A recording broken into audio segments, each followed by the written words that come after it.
आज के मुख्य समाचार। रोहतांग और सोलंग नाला में हल्की बर्फबारी से खिले सैलानियों के चेहरे। चंबा के साहू क्षेत्र में कथित धमकियों को लेकर तनाव। सुन्नी लोहरी रोड की बदहाली पर भाजपा का सरकार पर हमला। सोलन में चिट्टे की बड़ी खेप के साथ 2 युवक गिरफ्तार। राज्य भवन में मनरेगा महासंग्राम की शुरुआत। बस हादसे में 14 की मौत। पंचायत चुनावों पर हाईकोर्ट के फैसले का बीजेपी ने किया स्वागत। चिलौंठी में भी जमीन धंसी, 6 मंजिला मकान व होटल खाली। राज्य पिछड़ा वर्ग आयोग का कार्यालय शिमला से धर्मशाला ले जाने पर उठे सवाल। एनएचएआई और कंपनी पर गंभीर आरोप। अब समाचार विस्तार से। मनाली अटल टनल रोहतांग दर्रा और सोलंग नाला में हुई हल्की बर्फबारी ने पर्यटन नगरी मनाली पहुंचे सैलानियों की ख्वाहिशें पूरी कर दी है। बर्फबारी के बीच पर्यटक बर्फ के फाहों के बीच जमकर झूमते और मस्ती करते हुए नजर आए। हालांकि बर्फबारी के चलते कुछ इलाकों में फिसलन बढ़ने से प्रशासन को सुरक्षा के मद्देनजर कड़े कदम उठाने पड़े, जिसके कारण बहुत कम पर्यटक अटल टनल तक पहुंच सके। सुबह के समय सोलंग नाला, धुंधी, अटल टनल और रोहतांग दर्रे सहित मनाली की ऊंची चोटियों पर बर्फबारी देखने को मिली। सोलंग नाला में कुछ देर के लिए चारों ओर सफेदी छा गई, जबकि धुंधी और अटल टनल क्षेत्र में करीब 2 से 3 इंच तक बर्फ जमा हो गई। बर्फ पड़ते ही धुंधी इलाके में वाहन फिसलने लगे और कई गाड़ियां रास्ते में ही फंस गई। स्थिति को देखते हुए प्रशासन और पुलिस ने सावधानी बरतते हुए सोलंग नाला से आगे साधारण वाहनों की आवाजाही पर रोक लगा दी। प्रशासन ने स्पष्ट किया कि केवल 4x4 वाहनों को ही आगे जाने की अनुमति दी जाएगी। इसके चलते साधारण वाहनों में पहुंचे पर्यटकों को सोलंग नाला में ही रुकना पड़ा। यहाँ पर्यटकों ने बर्फबारी का आनंद लिया, तस्वीरें खिंचवाई और बच्चों ने भी बर्फ के बीच खूब मस्ती करी। वहीं 4x4 वाहनों में पहुंचे पर्यटक अटल टनल, सिरसुआ, कोकसर तक पहुंचे, जहां उन्होंने बर्फ के ढके पहाड़ों और घाटियों के बीच जमकर मौज मस्ती करी। दिन भर इन इलाकों में पर्यटकों का मेला देखने को मिला और सैलानियों ने बर्फबारी को अपने यात्रा अनुभव का खास हिस्सा बताया। सोलंग नाला में वाहनों को रोकने के कारण कुछ समय के लिए जाम की स्थिति भी बन गई। हालांकि दोपहर में मौसम में थोड़ा सुधार आया। सुधार के बाद प्रशासन ने सभी प्रकार के वाहनों को लाहौल घाटी की ओर जाने की अनुमति दे दी, लेकिन शाम होते होते तापमान फिर गिरने लगा और फिसलन बढ़ने के चलते साधारण वाहनों को दोबारा सोलंग नाला में ही रोक दिया गया। डीएसपी मनाली केडी शर्मा ने बताया कि बर्फबारी के कारण धुंधी क्षेत्र में कई वाहन फंसने की स्थिति सामने आई है, जिससे यात्रियों की सुरक्षा को लेकर खतरा हो सकता है। इसी कारण सावधानी के तौर पर साधारण वाहनों को सोलंग नाला में ही रोकने का निर्णय लिया गया है। उन्होंने पर्यटकों से अपील की है कि मौसम और प्रशासन की एडवाइजरी को ध्यान में रखते ही यात्रा करें। बर्फबारी से जहां एक और पर्यटन कारोबार से जुड़े लोगों के चेहरे खिले हैं, वहीं प्रशासन पूरी तरह सतर्क है ताकि किसी भी तरह की अप्रिय घटना से बचा जा सके। तू जो प्यार से मुझको तो हो मेरी रिहाई, तू बोले तो बन जाऊं मैं भुल्ले शाह सौदाई। मैं भी नाचूं मनाऊं सोने। शिमला स्थित राज्य भवन में बागवानी एवं राजस्व मंत्री जगत सिंह नेगी ने मनरेगा से जुड़े महासंग्राम की शुरुआत को लेकर मीडिया से बातचीत की। इस दौरान उन्होंने भारतीय जनता पार्टी पर गंभीर आरोप लगाते हुए कहा कि बीजेपी बदले की भावना से कार्य कर रही है और देश के इतिहास से छेड़छाड़ कर रही है।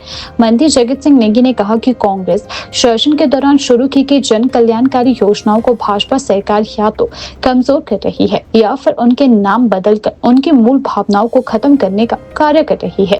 उन्होंने आरोप लगाया कि मनरेगा का नाम बदलना भाजपा की नकारात्मक सोच को दर्शाता है। उन्होंने कहा कि केवल नाम ही नहीं बदला गया, बल्कि मनरेगा की गारंटी को भी खत्म कर दिया गया है। मंत्री जगत सिंह नेगी ने केंद्र सरकार पर आरोप लगाया कि वह देश से महात्मा गांधी की पहचान मिटाने का प्रयास कर रहे हैं। इसी सोच के तहत मनरेगा योजना से महात्मा गांधी का नाम हटाया गया, जबकि यह योजना कांग्रेस सरकार के समय गरीबों को रोजगार की गारंटी देने के उद्देश्य से शुरू की गई थी। जगत सिंह नेगी ने ऐलान किया कि कल से कांग्रेस पार्टी मनरेगा बचाओ अभियान की शुरुआत करेगी। ऐसे अभियान के तहत केंद्र सरकार की नीतियों के खिलाफ जनता को जागरूक किया जाएगा और मनरेगा को कमजोर करने के प्रयासों का विरोध भी किया जाएगा। उन्होंने कहा कि मनरेगा केवल एक योजना नहीं बल्कि गरीबों के सम्मान, अधिकार और रोजगार की गारंटी है। इसे खत्म करने या कमजोर करने का मतलब करोड़ों ग्रामीण परिवारों की रोजी रोटी पर हमला करना है। कांग्रेस इस मुद्दे को सड़क से लेकर संसद तक उठाएगी और मनरेगा की रक्षा के लिए हर स्तर पर संघर्ष करेगी।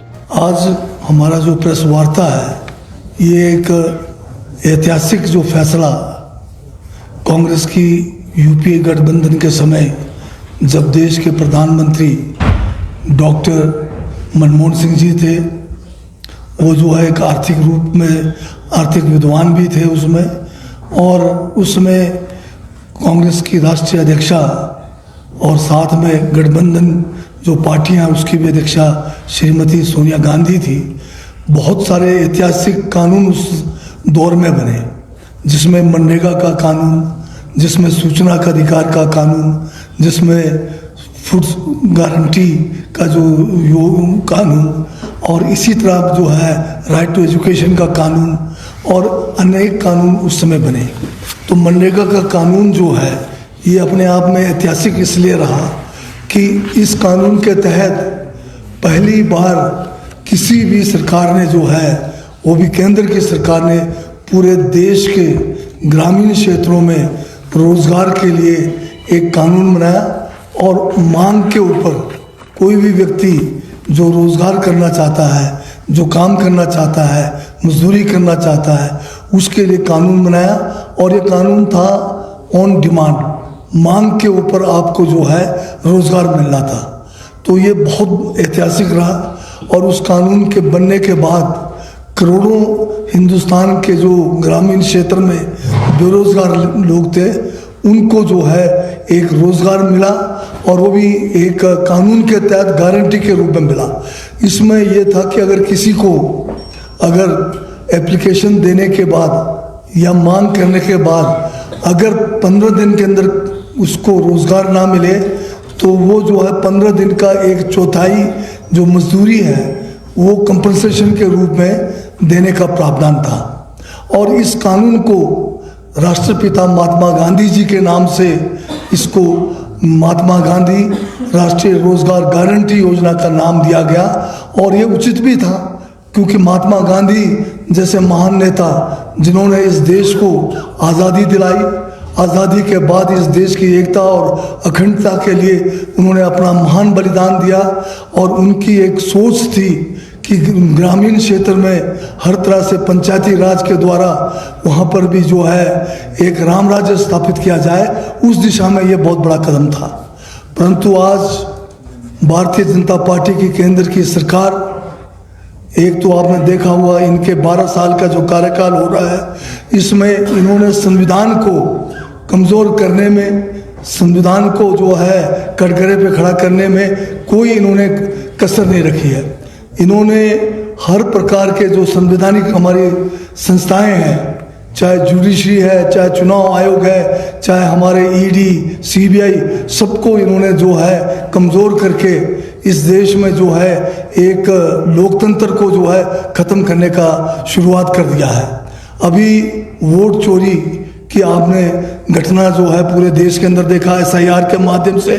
अब इन्होंने जो है रोजगार चोरी का भी शुरुआत कर दिया।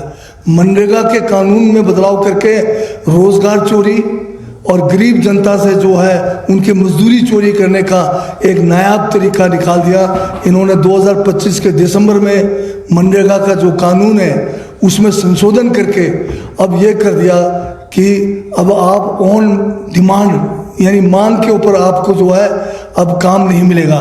काम देना है ये कौन फैसला करेगा? ये सरकार फैसला करेगी, क्योंकि मनरेगा का कानून में जो है पूरा का पूरा बजट का प्रावधान जो था वो केंद्र सरकार का दायित्व था। अब इन्होंने क्या कर दिया कि जो केंद्र की जो दायित्व थी उसको खत्म करके अब इसको 60-40 कर दिया, यानी कि 40% जो है अब वित्तीय भार जो है प्रदेश सरकारों के ऊपर डाल दिया। अगर प्रदेश सरकारों के पास वैसे संसाधनों की कमी है, क्योंकि ये तो संघीय ढांचे का एक स्वरूप बनाया था मनरेगा का कानून, जिसमें पूरे का पूरा जो है वित्तीय बोझ जो है केंद्र की सरकार ने उठाना था। अब जो है ये वित्तीय संकट जो है पहले से ही प्रदेश सरकारें झेल रही है, और उसके ऊपर मनरेगा का 40% अगर प्रदेश सरकारों को देना पड़ेगा तो ये मनरेगा तो तकरीबन समाप्ति की ओर है। भारतीय जनता पार्टी के प्रदेश मीडिया सह संयोजक प्यार सिंह कमन ने शिमला ग्रामीण विधानसभा क्षेत्र में सुन्नी लोहरी रोड की बदहाल स्थिति को लेकर प्रदेश सरकार और लोक निर्माण मंत्री पर तीखा हमला बोला है। उन्होंने कहा कि यह अत्यंत दुर्भाग्यपूर्ण है कि जिस विधानसभा क्षेत्र से स्वयं लोक निर्माण मंत्री विधायक है, वहीं की सड़कें पिछले एक माह से पूरी तरह जर्जर पड़ी है और जनता को भारी परेशानियों का सामना करना पड़ रहा है। उन्होंने कहा कि शिमला के बिल्कुल समीप स्थित सुन्नी लोहरी रोड पर सड़क पूरी तरह धंस चुकी है। हालात इतने खराब है कि वाहनों की क्रॉसिंग तक संभव नहीं है। पैदल चलना भी जोखिम भरा हो गया है और रोजाना दुर्घटनाओं का सामना करना पड़ रहा है। उन्होंने याद दिलाया कि करीब एक माह पहले सरकार और विभाग की ओर से दावा किया गया था कि सड़क को 4-5 दिनों में बहाल कर दिया जाएगा, लेकिन एक महीना बीत जाने के बावजूद जमीनी स्तर पर कोई कार्य नजर नहीं आया है। उन्होंने कहा कि जो मंत्री अपने ही विधानसभा क्षेत्र की सड़कों को दुरुस्त नहीं करवा पा रहे, उसे पूरे प्रदेश के विकास के बड़े बड़े दावे करने का कोई नैतिक अधिकार नहीं है। प्यार सिंह कंवर ने आरोप लगाया कि कांग्रेस सरकार केवल घोषणाओं, जश्न और भाषणों तक ही सीमित रह गई है, जबकि जमीनी हकीकत जनता के लिए भयानक बन चुकी है। शिमला ग्रामीण की जनता यह सवाल कर रही है कि जब मंत्री अपने क्षेत्र में सड़क तक बहाल नहीं करवा पा रहे तो वे प्रदेश की जिम्मेदारी कैसे निभाएंगे। उन्होंने मांग की कि सुन्नी लोहरी रोड को तत्काल युद्ध स्तर पर बहाल किया जाए, वैकल्पिक यातायात व्यवस्था सुनिश्चित की जाए और जनता को शीघ्र राहत दी जाए। अंधेरा वाली बात है। आप देखिएगा हमारे शिमला के पास ही शिमला सुन्नी से लोहरी के लिए सड़क जाती है और लोक निर्माण मंत्री जी हमारे विधायक हैं, इसी क्षेत्र के विधायक, मगर ये पिछले 14 तारीख से लेकर एक महीना होने को है और जनता जिस तरह से त्रस्त है वो उसके उनका दर्द कोई नहीं देख रहा है। मेरा मानना है कि ये पूरी तरह से सरकार की और माननीय पीडब्ल्यूडी मंत्री जो हमारे विधायक हैं यहाँ के, उनकी नाकामी है। उन्हें चाहिए कि उस सड़क को जल्दी से जल्दी दुरुस्त करें और ग्रामीण सड़कों की हालत सारे क्षेत्र में देखी जाए, प्रदेश में भी देखी जाए, विशेषकर शिमला ग्रामीण में वो पूरी सड़कें बरसात के बाद दुरुस्त नहीं हुई।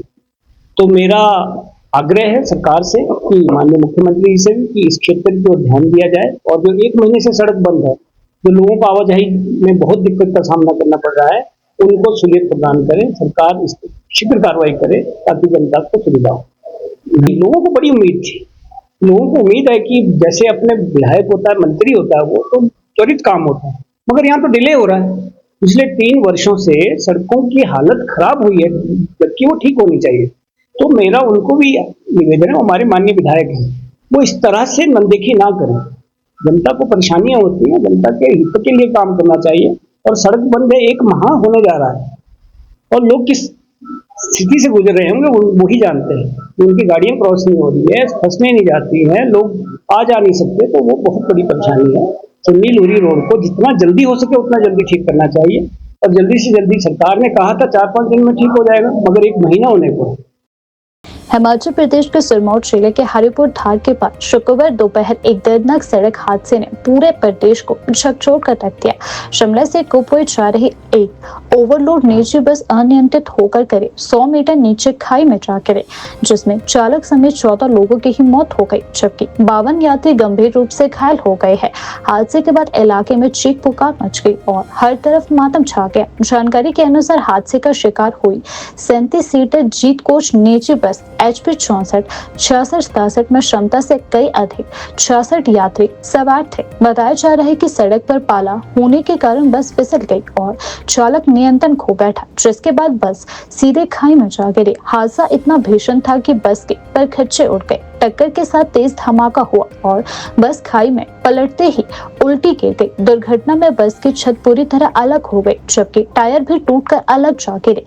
एक घायल यात्री ने बताया कि छत टूटने के बाद यात्री इधर उधर छिटक कर गिर गए। गनीमत यह रही कि बस की छत पर सवारियां नहीं थी, वरना मृतकों की संख्या और बढ़ सकती थी। हादसे के तुरंत बाद स्थानीय लोग मौके पर पहुंचे और बिना किसी देरी के रेस्क्यू में छुट गए। ग्रामीणों ने बस की टूटी बॉडी को हाथों से उठाकर घायलों को बाहर निकाला। जिन घायलों को उठाने में परेशानी हुई उन्हें शॉल में लपेटकर ऊपर लाया गया। एक दृश्य ऐसा भी था जहां एक व्यक्ति घायल बच्चे को कंधे पर उठाकर सुरक्षित स्थान तक ले गया।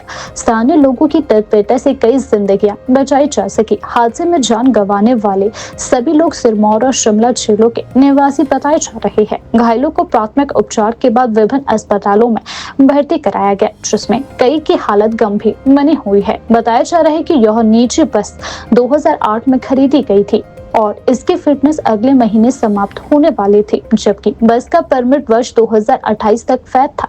हादसे के बाद बस की फिटनेस, रखरखाव और ओवरलोडिंग को लेकर भी गंभीर सवाल खड़े हो गए हैं। प्रदेश सरकार ने इस भीषण हादसे को गंभीरता से लेते हुए हादसे के कारणों की जांच के आदेश भी जारी कर दिए हैं। पुलिस भी मामले की गहन जांच कर रही है। प्रारंभिक जांच में ओवरलोडिंग और सड़क पर पाले को हादसे की बड़ी वजह माना जा रहा है। गौरतलब है कि हिमाचल प्रदेश में इससे पहले भी बड़े बस हादसे हो चुके हैं, जिनकी यादें आज भी लोगों के दिलों में गहरी जख्म की तरह ताजा है। बार बार हो रहे ऐसे हादसों ने पहाड़ी क्षेत्रों में सड़क सुरक्षा, ओवरलोडिंग और निजी बसों की निगरानी पर सवाल खड़े कर दिए हैं। दुखद घटना जो आज घटित हुई है, हरिपुरदार में एक जो निजी बस है और जो शिमला से कुपवी जाती है, वो दुर्घटनाग्रस्त हुई है और उसमें लगभग 14 लोगों की जाने गई है। हमने प्रशासन को उसी समय अलर्ट कर दिया था और प्रशासन मौके पे पहुंचा था।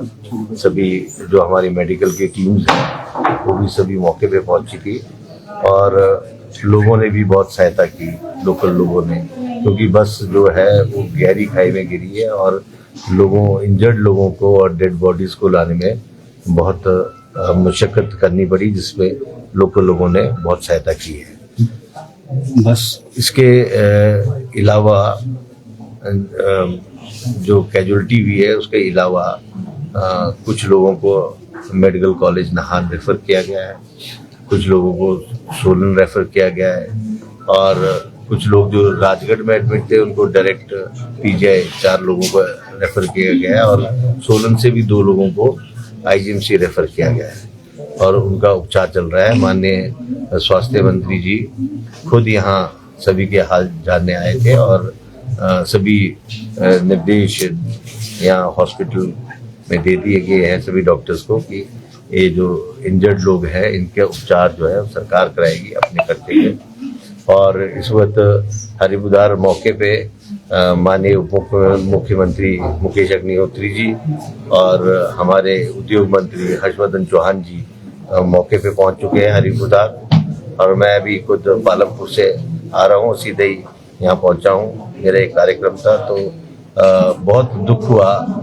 ये बहुत बड़ी घटना जो घटित हुई हमारे क्षेत्र में हुई है, इसकी भरपाई नहीं हो सकती। ये आजकल त्योहार का सीजन है, हमारे सिरमौर जिला में त्योहार चल रहा है और कुछ लोग सिर्फ 3-4 किलोमीटर पहले से बैठे थे। ये ज़रूर है कि बस में रश था और उन्होंने जाना ज़रूरी था, क्योंकि बस का जो समय है वो ऐसा था कि उसके बाद शाम को ठंड हो जाती है, -डिग्री टेम्परेचर हरिपुरदार का रहता है और यही कारण रहा है बस का दुर्घटना का भी कि जहाँ जो शैडी पोर्शन था उसमें बस स्लिप कर गई और गहरी खाई में गिर गई। हमने जो टीम्स को अलर्ट किया था वो अपने सारे इंतजाम को लेकर स्पॉट पे पहुंचे थे। वो एक जगह से नहीं आए थे, वो नाहन से भी आए थे, ददाऊ से भी आए थे, राजगढ़ से भी आए थे, नौराधार से भी आए थे और सारी जितनी भी हमारी वैन्स थी हमने सब वहाँ लगा दी थी और मौके पे ही हमने पोस्टमार्टम भी किए, मौके पे ही हमने फर्स्ट एड भी किया है। ये गलत बात है ऐसे दुख के मौके पे ऐसी राजनीति करना। मैं ये समझता हूँ कि जयराम ठाकुर जी को शोभा नहीं देता है।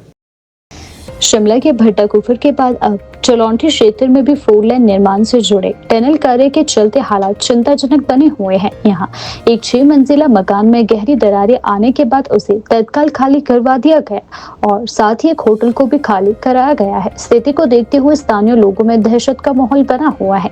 शनिवार सुबह ग्रामीण विकास मंत्री अनिरुद्ध सिंह मौके पर पहुंचे और प्रभावित क्षेत्र का निरीक्षण किया। इसके साथ ही अतिरिक्त उपायुक्त दिव्यांशु और एसडीएम ग्रामीण मंत्री शर्मा भी मौजूद रहे। अधिकारियों ने राहत एवं सुरक्षा कार्यों का जायजा लिया और प्रभावित परिवारों से बातचीत की।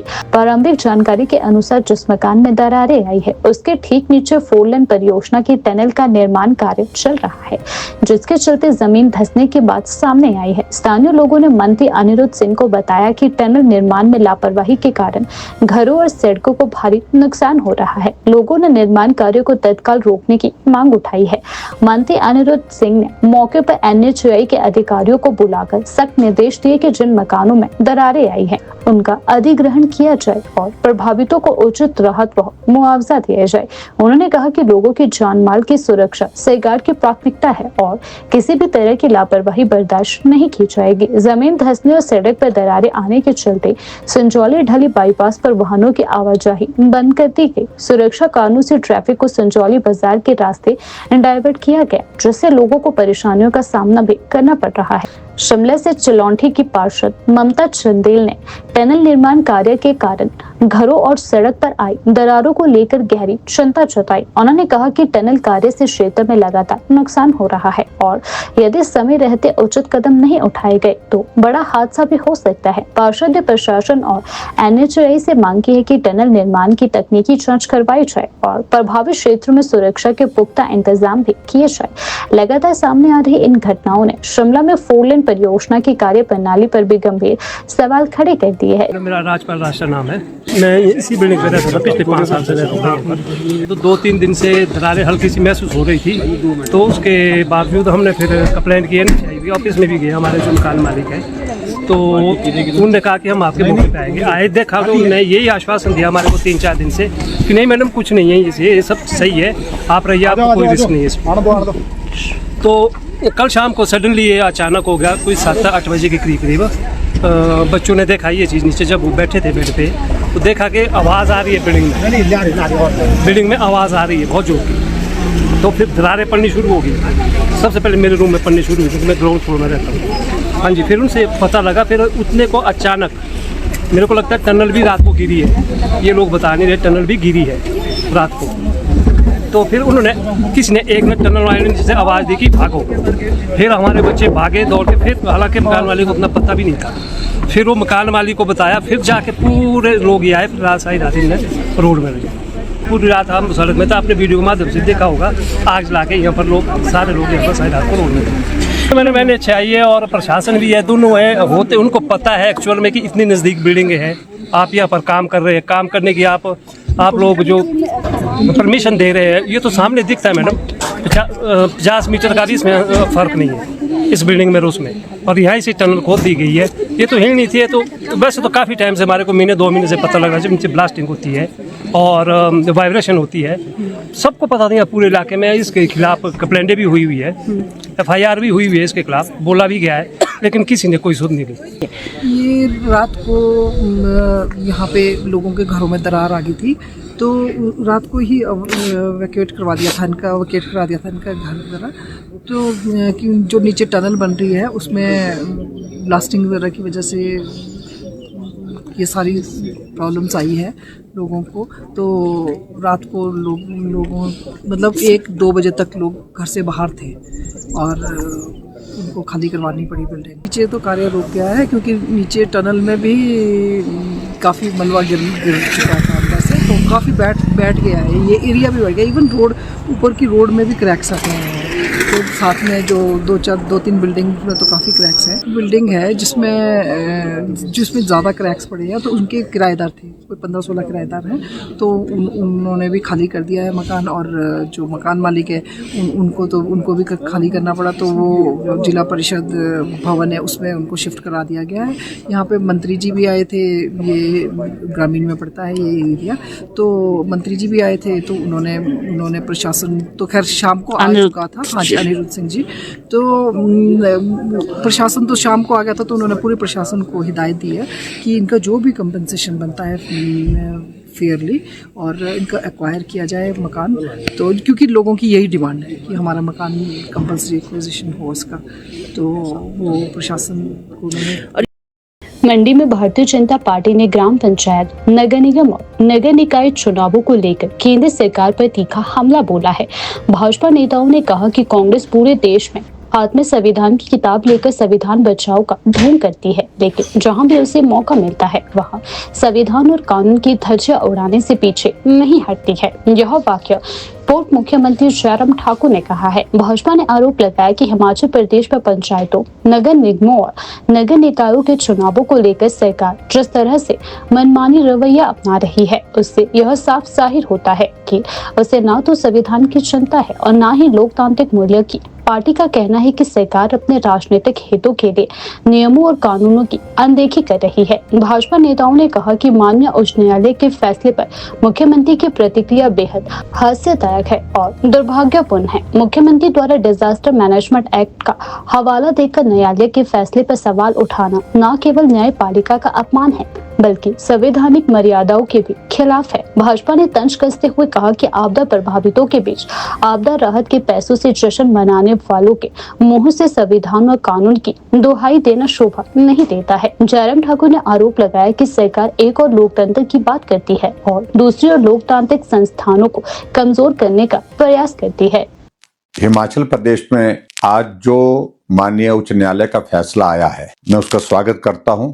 और ये फैसला है जो प्रदेश सरकार लगातार प्रयत्न कर रही थी कि पंचायत के चुनाव टाले जाएं, लंबे समय के लिए टाले जाएं, क्योंकि चुनाव होंगे, पार्टी उनकी हार जाएगी, इस डर के कारण चुनाव टालने का प्रयत्न किया जा रहा है। और मैं इस बात को लेकर के भी जरूर कहना चाहूंगा, जहां कांग्रेस संविधान की पुस्तक को हाथ में लेकर के संविधान बचाओ के नारे लगा रही, वहां हिमाचल प्रदेश में सुखरू जी के नेतृत्व में जो कांग्रेस की सरकार संविधान की धज्जियां उड़ा रही। संविधान के अनुसार जो व्यवस्था है कि पंचायत के चुनाव 5 वर्ष के अंदर आपको करने हैं, उससे देर नहीं किया जा सकता है।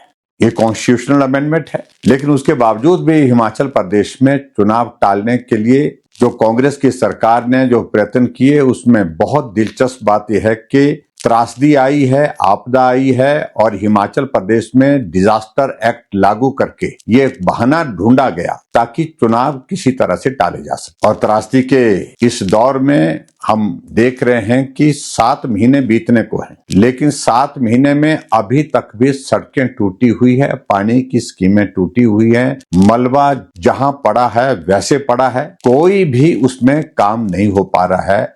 लेकिन उसकी आड़ में कि डिजास्टर एक्ट लगाया है, हमारा फोकस जो है सड़कों को रिस्टोर करने का है, वाटर सप्लाई स्कीम को रिस्टोर करने का है। पंचायत के चुनाव हम इस वक्त नहीं करा सकते। आज उच्च न्यायालय का फैसला आया है, मैं उस फैसले का स्वागत करता हूं और उस फैसले के अनुसार तय किया है कि 28 फरवरी तक पंचायत के चुनाव से संबंधित जितनी भी औपचारिकता हैं, चाहे वो डिलिमिटेशन है, चाहे वो रोस्टर की बात है, चाहे वो वोटर लिस्ट के सत्यापन की बात, उन सारी चीजों को पूर्ण करने के आदेश दिए हैं और कहा कि 30 अप्रैल से पहले हर हालत में हिमाचल प्रदेश में चुनाव किए जाए। ये बहुत बड़ा झटका है कांग्रेस की सुखरू सरकार को। और ये पहली बार नहीं, इससे पहले भी आपको देख रहा हूं मैं कि हिमाचल प्रदेश में एक बड़ी दिलचस्प स्थिति और भी हुई कि नगर निगम बना दिए, नगर परिषदें बना दी, नगर पंचायतें बना दी, लेकिन कहा कि चुनाव नहीं होंगे। जो एग्जिस्टिंग पंचायतें हैं उनके हिस्से काट करके नगर निगम में मिला दिए, नगर परिषद में मिला दिए, और वहां वो पंचायत का प्रधान काम करे तो करे क्या? ये भी एक बहुत दिलचस्प बात है। और उसके बाद अभी हाल ही में शिमला के जो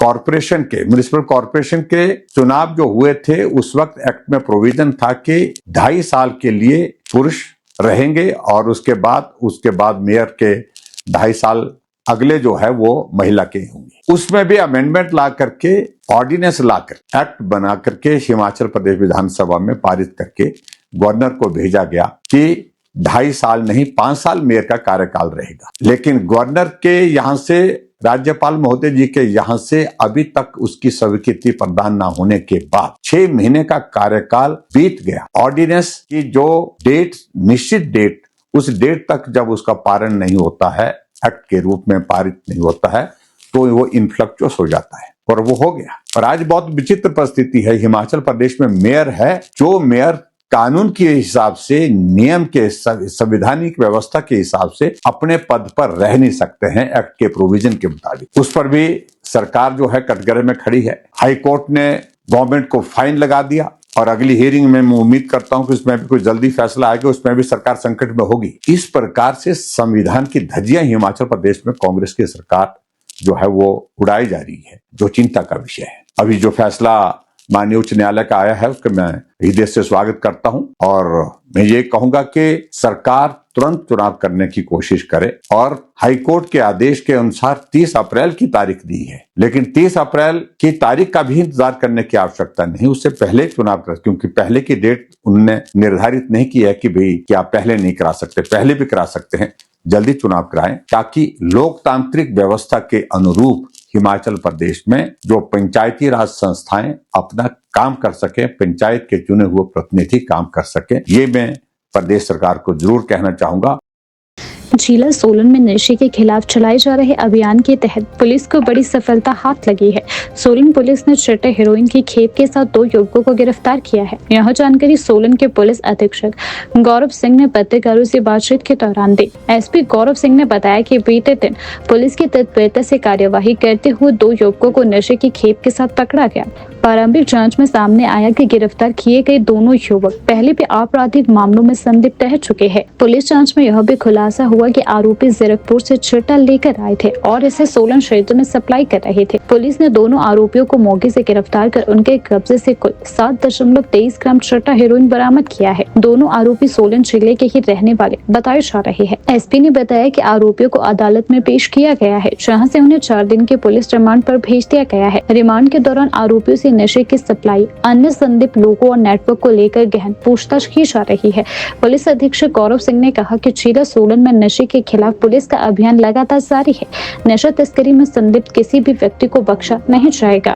पता लगाया जो है आरोपी की आपराधिक रिकॉर्ड जांच करने पर दोनों आरोपी पहले भी आपराधिक गतिविधियों में संलिप्त पाए गए। आरोपी जितेश के विरुद्ध 3 आपराधिक मामले पंजीकृत हैं, जिनमें थाना सदर सोलन और थाना बालूगंज शिमला में एक एनडीपीएस का मामला दर्ज है और एक थाना सदर सोलन में चोरी का मामला दर्ज है। इसी प्रकार आरोपी नीरज के विरुद्ध भी 2 मामले पंजीकृत हैं। एक मामला वाहन दुर्घटना से संबंधित है, दूसरा मामला चोरी की वारदात से संबंधित है। मध्य रात्रि को पुलिस टीम को सूचना मिली कि इस आरोपी सप्लायर, जिसका नाम इकबाल उर्फ बिट्टू है, द्वारा 2 अन्य व्यक्तियों को भी उसी समय चिट्टा बेचा गया, जो इस खेप को जीरकपुर से लाकर सोलन ले आए थे। जो इन दोनों आरोपियों को पुलिस टीम द्वारा तत्परता से गिरफ्तार किया गया और इनके कब्जे से 7.23 ग्राम चिट्टा हेरोइन बरामद किया गया। इनका नाम साहिल निवासी जिला सोलन कोटला नाला, करण निवासी जिला सोलन है। इस संबंध में दोनों के खिलाफ थाना सदर में मुकदमा दर्ज किया गया। दोनों को 4 दिन की पुलिस रिमांड पर लिया गया और इनसे गहनता से पूछताछ की गई। तकनीकी साक्ष्यों के विश्लेषण के आधार पर इस मामले का भी चिट्टा तस्करी का मुख्य सप्लायर सरगना इकबाल और बिट्टू पाया गया, जो जीरकपुर पंजाब का एक बड़ा चिट्टा सप्लायर है। पुलिस टीम ने तकनीकी व भौतिक साक्ष्यों के आधार पर बैकवर्ड लिंकेजेस में त्वरित कार्रवाई करते हुए मुख्य सप्लायर इकबाल उर्फ बिट्टू को, जो कैथल जिला हरियाणा का रहने वाला है, कल रात 87 ग्राम चिट्टा सहित जीरकपुर पंजाब से गिरफ्तार किया, जिसे आज माननीय न्यायालय में पेश किया जा रहा है। प्रारंभिक जांच में यह पाया गया कि आरोपी इकबाल उर्फ बिट्टू एक कुख्यात चिट्टा सप्लायर है, जो हिमाचल प्रदेश के विभिन्न जिलों में काफी समय से नशीले पदार्थों की आपूर्ति कर रहा था। जिला पुलिस की नशे के विरुद्ध इस प्रकार की सख्त और प्रभावी कार्रवाई भविष्य में भी निरंतर जारी रहेगी। इसके साथ ही वर्ष 2025 में जिला पुलिस द्वारा नशे के खात्मे के लिए नशा तस्करी में कुल 112 मामले पंजीकृत किए गए, जिनमें 195 नशा तस्करों को गिरफ्तार किया। इनमें 42 आरोपी बाहरी राज्यों के थे जो नशा तस्कर थे, उनको भी गिरफ्तार किया गया। इन 42 आरोपियों द्वारा चिट्टा तस्करी के 14 बड़े अंतर्राज्यीय नेटवर्क हिमाचल प्रदेश के अन्य विभिन्न जिलों में चलाए जा रहे थे, जिनको पिछले वर्ष डिसमेंटल किया। जिला चंबा की साहू तहसील के अंतर्गत राजिंदू पंचायत के चरोनी गांव में कथित रूप से सामुदायिक तनाव की स्थिति सामने आई है। स्थानीय लोगों का आरोप है कि गांव में अल्पसंख्यक हिंदू परिवारों को बहुसंख्यक मुस्लिम गुज्जर समुदाय के कुछ लोगों द्वारा जान से मारने की धमकियां दी गई है। प्राप्त जानकारी के अनुसार यह मामला सामने आने के बाद क्षेत्र में भय और सुरक्षा का माहौल बना हुआ है। प्रतिनिधि मंडल ने चंबा जिला प्रशासन और समस्त हिंदू संगठनों से आग्रह किया है कि प्रभावित परिवारों की सुरक्षा सुनिश्चित की जाए और मामले की निष्पक्ष जांच कर दोषियों के खिलाफ सख्त कार्यवाही की जाए। प्रतिनिधियों का कहना है कि हिमाचल प्रदेश को देवभूमि के नाम से जाना जाता है, जहां सभी समुदाय के लोग लंबे समय से आपसी सौहार्द के साथ रहते आए हैं। ऐसे में किसी भी प्रकार की धमकी या हिंसा की आशंका प्रदेश की सामाजिक शांति के लिए गंभीर विषय बनता है। वहीं स्थानीय प्रशासन से अपेक्षा की जा रही है कि वह मामले का संज्ञान लेकर कानून व्यवस्था बनाए रखने के लिए आवश्यक कदम उठाए। चरोनी गांव से है और हमारे चरोनी गांव में के आसपास के जितना भी क्षेत्र है वो बहुत ही ज़्यादा इन सुलों की जो है वो आबादी बहुत ज़्यादा है। हमारे सिर्फ 13 घर हैं और इनके 60-70 घर हैं और इनके बीच में हमें जो है वो ये हमें बहुत दबा रही है। ये ना हमें गाय बैलों को जंगल में चराने देने जाते हैं और ना बकरियां को, और जब हम ले भी जाते हैं इनके आसपास कहीं चराते भी हैं तो ये पकड़ कर क्या करते हैं कि अपने अंदर जहाँ गाय और बैल बनते हैं हमारे गाय बैलों को अपने अंदर जो है वो डाल देते हैं। गाय बैलों की तो बात छोड़ो, पर लेट जाती है सर हमारी डंगरों के साथ, तो कसम से उनको ऐसे मुस्लिम में उनको पकड़कर अपने घर ले गए थे सर। तो हम गए उनको शाम को बताया, बोले मेरे साथ आज डंगर के साथ ऐसा ऐसा हुआ और मेरे को पकड़ के ले गए थे अंदर। तो उसको पता नहीं क्या क्या कर रहे थे, तो रोने लगी सर। पर हम जो 5-7 यंग थे सर, है ना, तो हमने बोला हम क्यों नहीं जाएं सर। हमारे गांव में जो है वो अवैध कब्जे जो है वो करे हुए हैं इन्होंने, अवैध जगह पे घर बनाए हुए हैं और अवैध जगह पे कब्जे बनाए हुए हैं। क्योंकि इनकी अगर 1 बीघा या 10-20 बीघा जमीन है तो ये कम से कम उसको 6 बीघा करके बनाकर बैठे हुए हैं। तो इतना सा टुकड़ा होता है, पूरा एरिया जो है इन्होंने कवर कर लिया हुआ है। तो सबसे बड़ी मुश्किल हमें जो है मवेशियों को चराने के लिए है, क्योंकि जो हमारा एरिया मवेशियों को चराने के लिए है वो सब का इनके अंडर चला गया हुआ है। उसकी वीडियो में सर अगर हुआ तो मैं उस जगह की वीडियो जो है वो संगठन तक पहुंचाने की जो है कोशिश करूंगा। विनती करता हूं सर, जो हमारे बुजुर्ग पीछे की पीढ़ी थी सर, उनको जमीन उनसे जबरदस्त ली गई सर। हमारे जो पापा बोलते थे कि जो हमारी जमीन जो दादे ने दी थी सर, तो मैंने पूछा कि ये धूप वाली जगह थी पापा, ये क्यों दी? बोले बेटा क्या बोलूं मैं आपसे, जो मुस्लिम है ना, ये धमकी दे रहे थे कि आपकी औलादा जो है ना हम काट के इनको रास्ता जो है वो तो बड़ी बुरी हालत है सर। और बीच रास्ते में कंडे डाल जाते हैं, बोलते हैं आपका कोई रास्ता नहीं है, आप कहीं हमारा कोई दूर से कोई रास्ता बताते हैं वहाँ से जाओ, यहाँ से कोई रास्ता नहीं, आप प्रशासन तक जाओ, दिल्ली जाओ, शिमला तक जाओ, जहाँ मर्जी तक जाओ, तो आपका यहाँ गाँव के लिए कोई रास्ता नहीं है। तो मेरी संगठन से ये विनती है कि क्या एक गाँव होता है, उस गाँव के लिए कोई रास्ता ही नहीं होता है, सरकार कोई रास्ता ही नहीं प्रोवाइड करवाती है। तो यही मैं बोलना चाहता हूँ, इससे ज़्यादा तो मैं क्या बोलूँ। लेकिन अगर हो सकता है तो हमारे गांव में आइए, हमारे गांव की स्थिति देख। तो भैया मैं आप संगठन से ये विनती करता हूँ कि हमारे गांव में आइए, वहाँ का निरीक्षण करिए।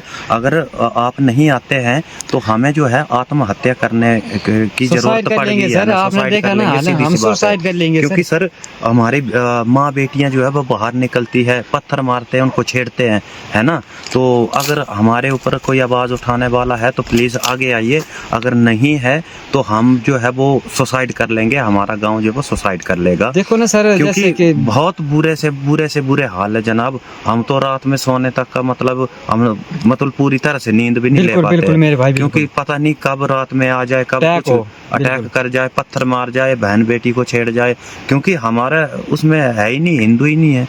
तो हम इतने से तो है और ये इतने से है, तो इतना ज्यादा मैं क्या बोल सकता हूँ। अगर आप हमारी आवाज को उठाते हो, दादा परदादा चले गए, हमारे पापा भी बोल के थक गए, हमें भी देखे सर कंडीशन खराब है, तो ऐसा कि हम जितने 10-15 नवासी वहाँ के रहने वाले हैं, कुछ सुसाइड कर लेते हैं सर। हमारे पास कोई भी शब्द नहीं भी हम सब बोल सकते क्योंकि हमें हिंदी भी कम आती है, लेकिन हम बाहर भी नहीं गए सर। देखो फोन में तो देखते हैं सर, फोन में तो देखते हैं, पर फोन की जमीन और आसमान का फर्क।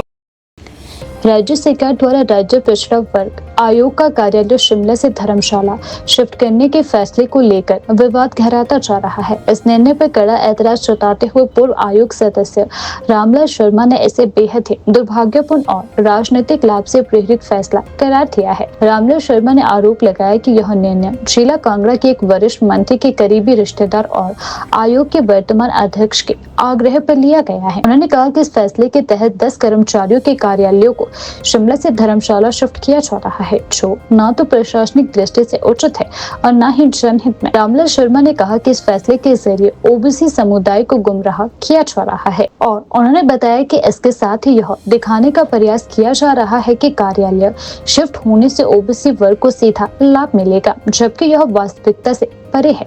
उन्होंने कहा कि आयोग का मूल कार्य प्रदेश की उस संपूर्ण आबादी से जुड़े मामले पर अध्ययन करना है जो वर्तमान में ओबीसी की राज्य सूची में शामिल नहीं है, ताकि भविष्य में पात्र वर्गों को लाभ मिल सके। ऐसे में राजधानी शिमला में कार्यालय हटाना तर्कसंगत नहीं है। रामलाल शर्मा ने बताया कि 30 दिसंबर 2025 को हुई वर्ष 2025 के अंतिम कैबिनेट बैठक में राज्य सरकार ने यह निर्णय लिया है कि आयोग का कार्यालय शिमला से हटाकर धर्मशाला में स्थापित किया जाएगा। उन्होंने आरोप लगाया कि यह फैसला बहुत जल्दबाजी में और आम जनता को भ्रमित कर केवल एक व्यक्ति विशेष को लाभ पहुंचाने के उद्देश्य से लिया जा रहा है।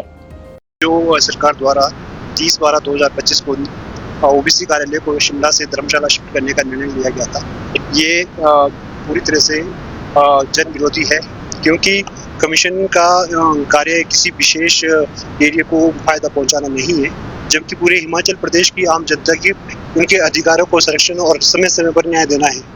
जी मैडम, नहीं, ये उचित समय नहीं है, क्योंकि अभी पंचायत के इलेक्शन बहुत ही नज़दीक है।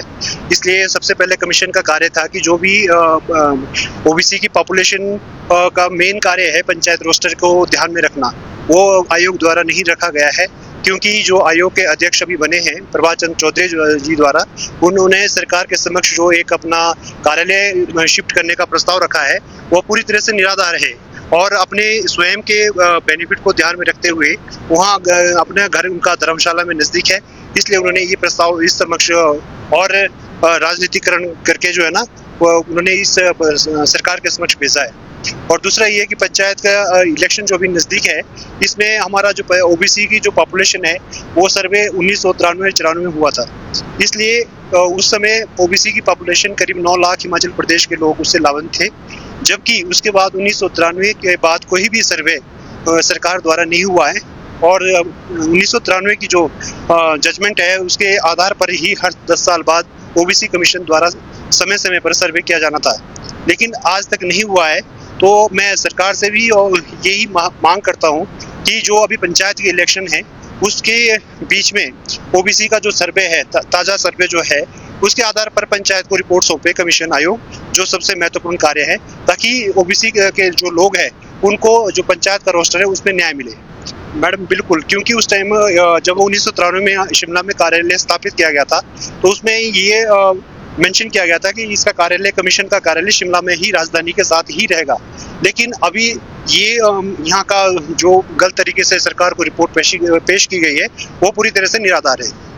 इससे करीब जो 6 राज्य के जो मतलब 6 जिले हैं उसमें लोग पूरी तरह से प्रभावित तो हो गए, क्योंकि कई लोग बहुत कठिनाई इलाके से बिलोंग करते हैं, जिसमें कि हमारा शिलाई एरिया है और कुपुई एरिया है और अन्य क्षेत्र है जो कि बहुत भी डोडरा, शिमला का डोडरा का और एरिया है। आम जनता को वहाँ पे धर्मशाला जाना बहुत ही दुखदायक है, इसलिए हमने इसके खिलाफ हाई कोर्ट में याचिका दायर की थी और माननीय उच्च न्यायालय ने उसे अभी रोका है और हमें स्टे मिला है। इसके मैं माननीय उच्च न्यायालय का बहुत बहुत धन्यवाद करता हूँ।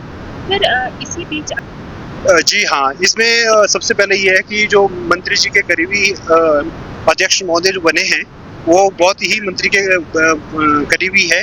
उन्होंने ये राजनीतिक फायदा पहुंचाने के लिए सबसे पहले ये महत्वपूर्ण कार्यालय को शिफ्ट करने के लिए धर्मशाला का कार्य किया है। जी, हमारी सरकार से ये मांग है कि जो दूर दराज से क्षेत्र से लोग जो बिलोंग करते हैं उनके लिए जो ये कार्यालय यहाँ से सरकार द्वारा शिमला से धर्मशाला शिफ्ट करने का जो प्रस्ताव सरकार के समक्ष भेजा गया था, वो पुनः विचार, सरकार से अनुरोध है कि उस पर पुनः विचार किया जाए और शिमला में ही कार्यालय रहना बहुत ही उचित है, क्योंकि शिमला में एक राजधानी है, इसके साथ उच्च न्यायालय भी है और अन्य महत्वपूर्ण कार्यालय भी है, जिससे कि आम जनता को यहाँ पे सुविधा मिल सकती है।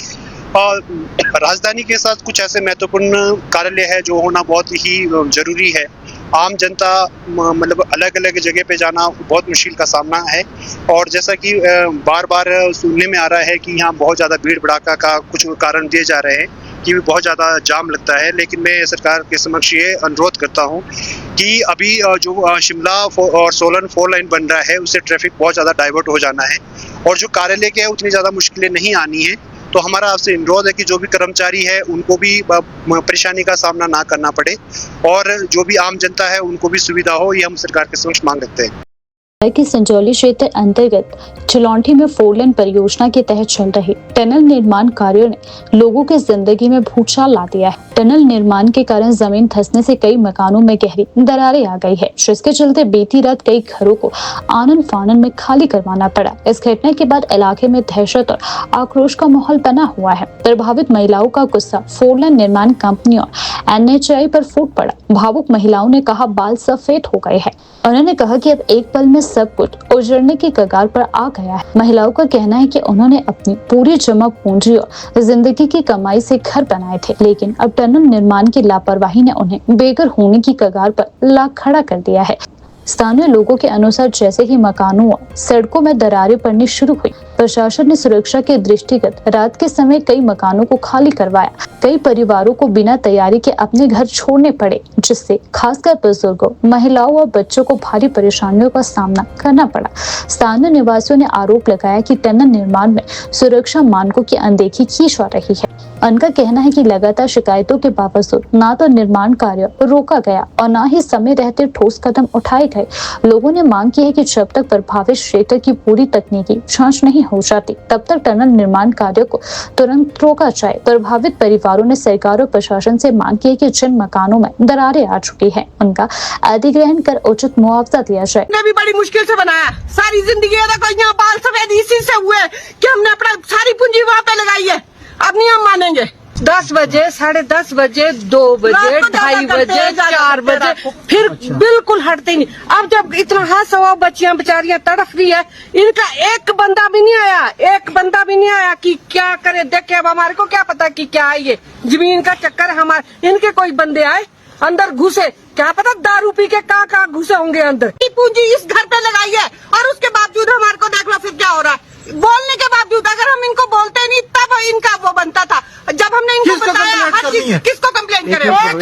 एक बोलो सर, एक कुछ देख के गए हैं, उसके बावजूद भी ऐसा कर रहे हैं। मंत्री जी हम तो नहीं मानेंगे। हाँ, तो मंत्री जी आए हैं तो मंत्री जी देखे हमारे घरों में चले, क्योंकि हमने भी बड़ी मुश्किल से बनाया। सारी जिंदगी यहाँ बाल सफेद इसी से हुए कि हमने अपना सारी पूंजी वहाँ पे लगाई है। अब नहीं हम मानेंगे। इन्होंने अति करके रख दी है। सारी जिंदगी हम कमाते रहे और घरों पे लगाते रहे, बाद में हमें क्या मिलेगा? घर की पूंजी मतलब अपनी सारी जिंदगी की पूंजी इस घर पे लगाई है। हम अपने बच्चों को कहाँ बेघर करेंगे?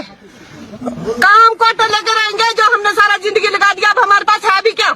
आप सोचो। जिस विनाश हो रहा है, विनाश हो रहा है,